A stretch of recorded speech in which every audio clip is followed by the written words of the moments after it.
Hello, I'm Mark Childhouse, and because things on the internet seem to lose their date references pretty quick, today is Thursday, February 15th, 2024. On Saturday, February 10th, 2024, we made the 2-hour drive up to Pomona, California, to the Los Angeles County Fairgrounds known as Fairplex. We were after the RailGiants Train Museum. We were told to plan on a 2 to 3 hour visit. On my research on social media, maybe 90 minutes. It is a nice museum. It's a small museum. It's free, and depending on who you talk to, it's a really enjoyable visit. I know I have the name wrong. I think it's Kenny. You'll see his. We talked to Kenny in the Horse Express car, and that's the name I'm going to use. Really enjoyable conversation. We talked about the car. We talked about the big boy 4014, which was there and then taken to Colorado to be updated, to be put back into operating condition. We moved on down to one of the other steam locomotives. Two guys were in the cab. They had a really intense conversation with the couple in front of us. And we just kind of waited because the cab was full. That couple moved on. We moved in. I asked a question that should have taken a paragraph to answer. I got about 3 words for an answer.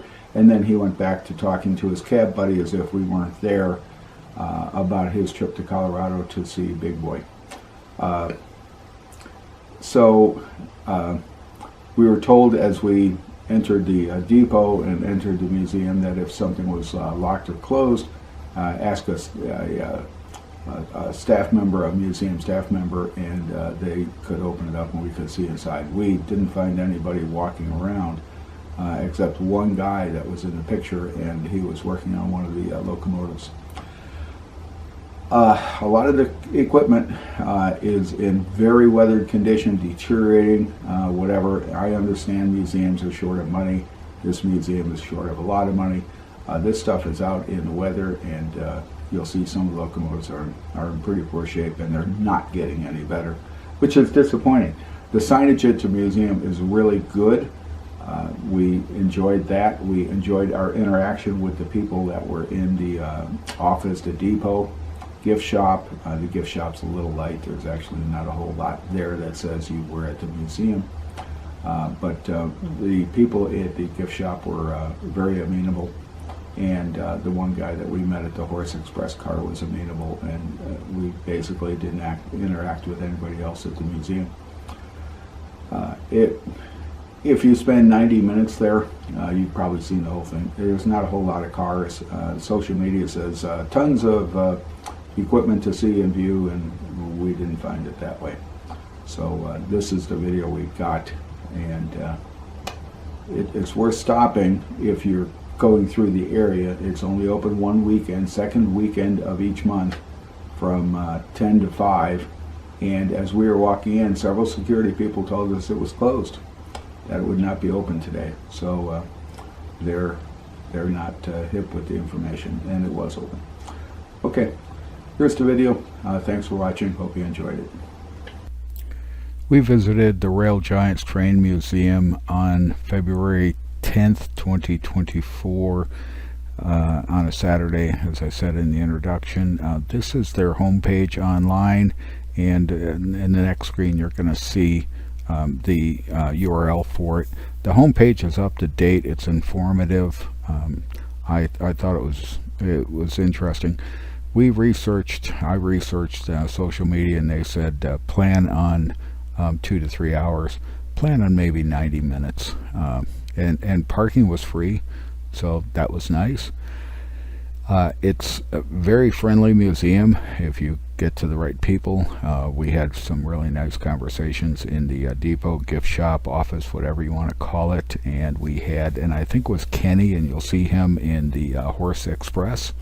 And if I've got his name wrong, and I probably do, really nice conversation with him. And when we got into one of the locomotives, it was just a waste of time. This is the entrance sign. As we were walking from our parking spot to the RailGiants Train Museum, which was for us probably half a mile walk. They wouldn't let us come through the gate, as the homepage implies. So we had about a half mile walk. Parking was free. There was an event going on. Dinosaurs were being shown in one of the buildings, and we found out that if we had come in another entrance, we would have had free parking right next to the museum. That's okay. Anyways, when you do get to the museum, walk into the depot, and they give you this pamphlet, which is 4 pages, really informative, and we carried it around and looked at it. I will tell you, the signage at the museum is very good. The depot was originally, as the signage will tell you, and I'm not going to try and repeat it, has gone through a series of progressions and a series of locations, from evidently from Arcadia in 1887, but it is a beautiful structure, and some of the details around here, as you see and I'm showing you, are really nice and totally enjoyable. This contains the gift shop, which is meagerly equipped. There's not a whole lot of assets in the gift shop. We collect coffee cups, and they don't have one. Anyways, beautiful depot. We're walking through the gift shop and the depot mini museum, indoor museum, a number of things there, and this absolutely beautiful 1-inch live steam scale Atlantic was on display, donated to the museum. Absolutely beautiful. And this other steamer in the glass case, sorry about the reflection, I looked at it. It was absolutely beautifully done. They've got a piston out of one of the EMDs to give you the relationship between the pistons in these diesel engines and the pistons in your car, and my wife is there to scale all of it. They've got a picture of Promontory Point, Utah, and the Golden Spike. We had done Promontory Summit the year before, 2023, and listened to the National Park Service people. The Golden Spike was actually a Promontory Summit. Promontory, Utah is about 30 miles away, and that's where the reporter made his report from via telegraph back to New York. So the Golden Spike was actually a Promontory Summit. This is the aisle, or the alley, of the museum. There's 2 rails, and all of the rolling stock is on the left or right rail, and we're just walking down here, and they've got some of the signal trees, signal devices up. They've got a couple of equipment and secondary display stuff around, which was kind of nice. If you're not familiar with how steam engines work, and they are very complex machines, plan on spending about 10 minutes reading this thing over and understanding how they evolved and what they come up to. And I've done, I'm sorry, I'm bragging, I've done quite a bit of reading on them because I want to understand how they work, and I actually edited 2 books on steam engines. This is a display worth standing there for 10 minutes and reading and understanding.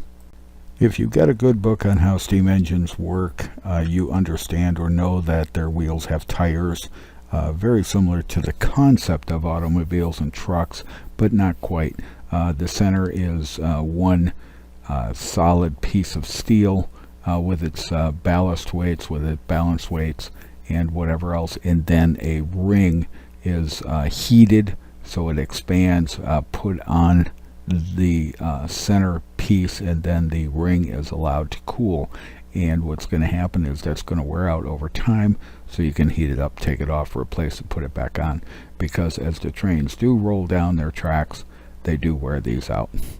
This was informative. I have never seen this type of display in another museum. The Association of Trains, Railroads, and National Parks is covered in a couple of other museums as well. There are even to today, there are trains that take you to and from the national parks, and they are, I looked at a couple. The few that I looked at were booking out 6 to 9 months in advance of their rides, so they're obviously in demand. Boiler explosions are a risk and a significant danger. water converting from liquid to steam expands about 1,600 times. And what happens, what can happen, what can cause this is if you get low water in the boiler, the top of the firebox is not cooled, or it doesn't, the heat's not removed by the water inside the boiler, so it distorts, it ruptures, and when it ruptures, there's no longer containing the water, which is actually above boiling. So almost all of the water in the boiler converts to instant steam. So take 500 gallons of water or 1,000 gallons of water and multiply that by 1,600 times, and that's what happens. It's extremely powerful. If I have a choice of liveries, the name style of a railroad, I picked the Atchison, Topeka, and Santa Fe. That's just my preference. 3450, as you can see as we cruise through here, and this is where I like the signage. This is the 464. It was originally built in 1927, and it was retired in 1953, and it operated more than 100 times the distance of around the globe, which is about 26,000 miles. So it operated a long way. It initially started out in the Midwest and then went on from there. As a 464, it burned coal initially and then was converted to oil. Oil's a whole lot more easier to operate than coal. Beautiful engine. The Southern Pacific 5021 is listed as a American Locomotive Company engine. It might have been Schenectady first because they were acquired by the American Locomotive Company. This is a 410-2. I'm just reading the sheet, and there were 49 of them built in 3 years, 1925, 1927, and this is the only remaining one. This is another one that it's just a classic steam engine, and just a beautiful example of a steam engine. I wish it had been taken care of better, but museums don't have money, so they sit here in the weather.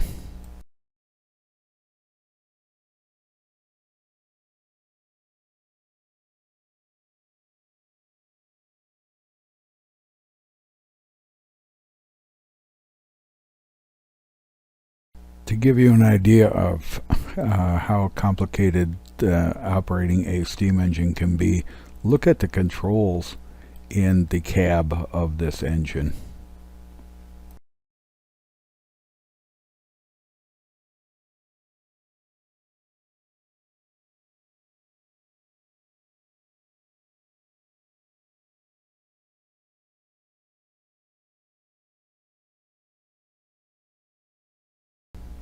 The big boy 4014, which is now running around on ceremonial routes, was housed at this museum for a number of years, and then it was negotiated to be returned to the Union Pacific to be restored, and it is up and running.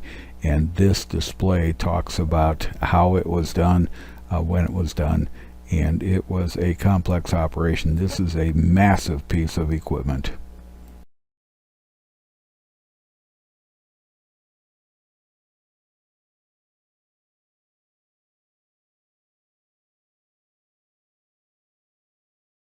The Union Pacific 9000 is another American Locomotive Company engine, and that means it might be out of that Schenectady, which I can never pronounce properly, facility. And being built in 1926, I think is what it said, and then retired somewhere in 1956.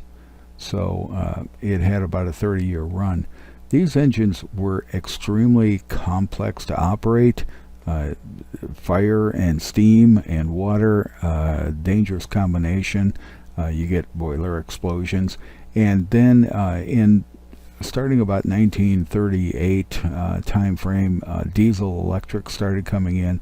Much easier to operate, much safer to operate.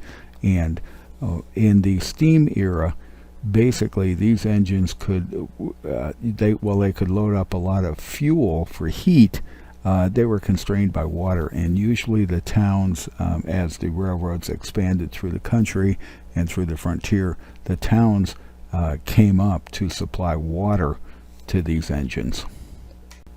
And in the 9000, it was our only disappointing interaction with the museum staff. The guy whose left arm is visible in the picture was talking to his cab companion about his trip to Colorado to see the big boy. And when I asked a question, I got about a 3-word answer for a paragraph required response, and then he went back to talking about his experience in Colorado with his buddy. It was disappointing. If you're mechanically inclined, geared engines are interesting. We had ridden a geared engine in the Roaring Camp Railroad up by Santa Cruz, California, several years ago. And among other things, with geared engines, you can put geared strips down in the roadbed, and you can put a gear on your engine, and you can have positive gear engaged traction going up and down grades so that you can actually go up or down the grade under control. They are complex. They generally don't go real fast, but they generate a lot of torque or power at low speed, so they can handle heavy loads over short distances at low speeds, or heavy loads over distances at low speeds. And this one has seen better days, obviously. And this is disappointing, but do they have the money to restore it? Well, it would be really nice, at least, if they'd been able to cover it up. This is just disappointing. The Outer Harbor Terminal Railway Company number 2 was another American locomotive company, Alcoa, Schenectady product, and it was another geared engine. Once again, low speed, high power, and usually not long distance. So interesting example. They were working on this engine, so they had the cab partially covered up. They had some equipment around it. Nobody was interested in talking about it. The United States Potash Company number 3 is another Baldwin engine, and we got to kind of look around. This is another kind of small narrow gauge, if I understood this to be correct. I didn't pay attention to it while I was at it. A narrow gauge is anything that's not standard, which is 56.5 inches.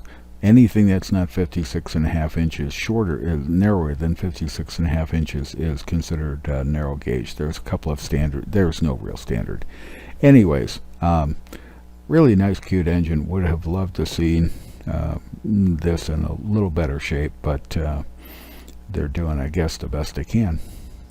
The Union Pacific 6915 is a General Motors Electromotive Division DD40X Centennial diesel, made in LaGrange, Illinois, not very far from where I grew up. Occasionally we would get to go out and actually watch the new units come out. At the time we were going out, they were the Jeeps, the GPs, 7s, 9s, that series of engines, which is still what I go for. When I build my railroads, I go after either Baldwins for steam or EMDs for diesel, and that's just preference. There was nobody around to open this thing up. We were told that if we want to get inside one of these, just find one of the staff people and they could open them up. There was no one around to open this one up for us. The Union Pacific 3105 is another General Motors Electromotive Division engine, an SD40-2C. We were told this was the only operating engine in the museum. It was opened up to show you what the engine and some of the parts, internal parts, were. These engines are massive. They're driving generators and air compressors and a couple of ancillary equipment stuff. So this is basically a generator, motor generator, and what's on the axles is traction motors, and you can kind of tell what these engines are for.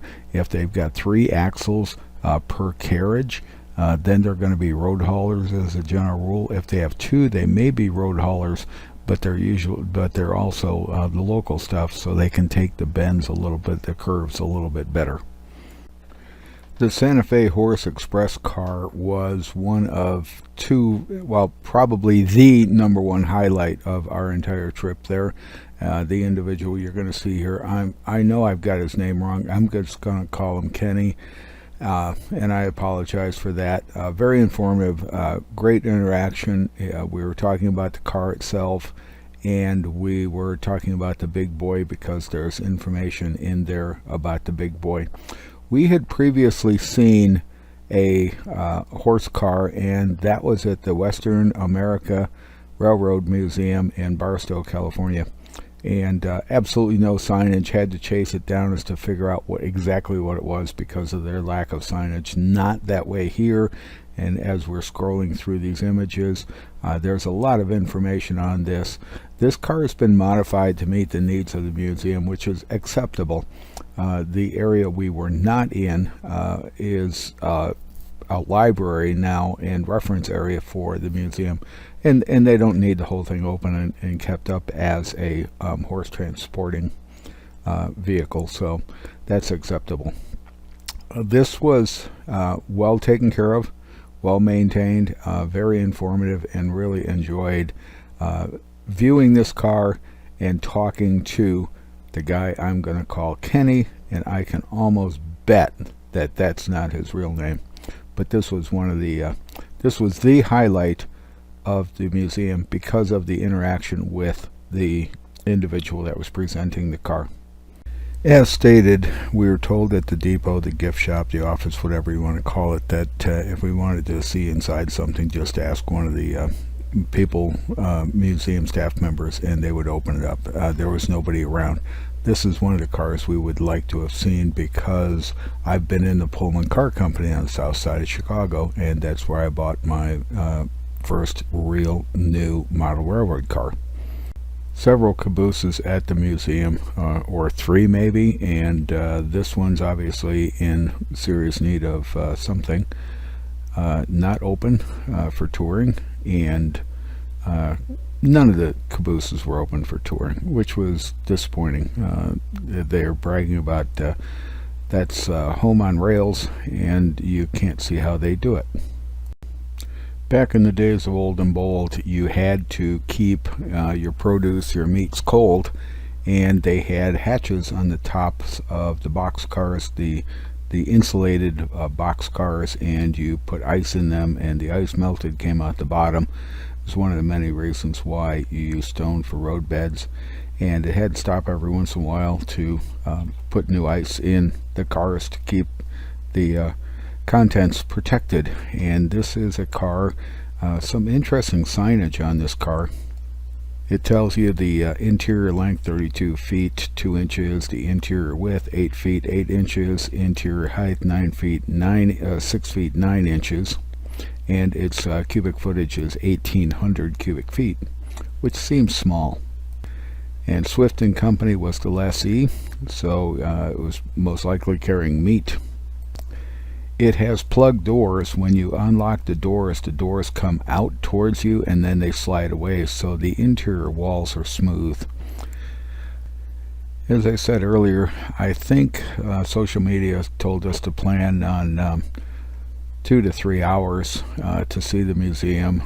My opinion, maybe 90 minutes. It's 2 hours away from our house, so we won't be headed back up there unless we're up there for some other reason. The highlight of our trip was, number 1 highlight of our trip was talking to Kenny, and I can almost guarantee you I have his name wrong, in the Horse Express car. And following that was talking to the people in the depot, gift shop, office, whatever you want to call it. And it's disappointing to see the equipment that's sitting there that is unique simply deteriorating in the weather.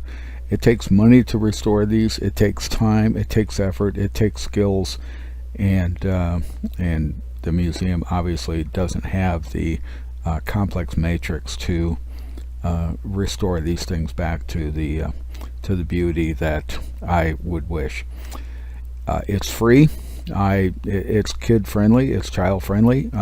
Bring them up, and I hope you get to meet the guy that we met in the Horse Express trailer.